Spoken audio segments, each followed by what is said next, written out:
Hi friends, ఈరోజు నేను బియ్యం పిండితో సర్వపిండి చేస్తున్నాను. ఒక బౌల్లో ఒక గ్లాసు బియ్యం పిండి తీసుకొని 2 టేబుల్ స్పూన్ల కారం పొడి వేస్తాను. నేనైతే మా ఇంట్లో కారం ఎక్కువ తింటారో, మీ ఇంట్లో ఎలా తింటారో అలా వేసుకోండి. కొద్దిగా ఓమా, జీలకర్ర, నువ్వులు, కారం పొడి వేసి నీళ్ళు వేడి చేసి కలుపుకోవాలి.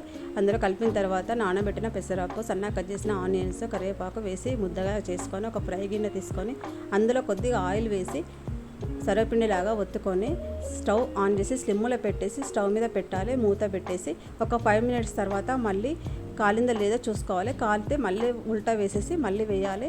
కాల్చుకొని మళ్ళీ ఒక ప్లేట్లో సర్వ్ చేసుకోండి. దాన్ని పెరుగు పెట్టుకొని తింటే చాలా బాగుంటుంది. కారకారంగా చాలా బాగుంటుంది. పిల్లలు కూడా ఇష్టపడతారు. ఈవినింగ్ పిల్లలకు స్నాక్స్ లాగా చేసి పెట్టండి, మంచి ఇష్టంగా తింటారు. నచ్చితే కామెంట్ పెట్టండి, సబ్స్క్రైబ్ చేయండి, లైక్ చేయండి ప్లీజ్ ఫ్రెండ్స్. Bye friends.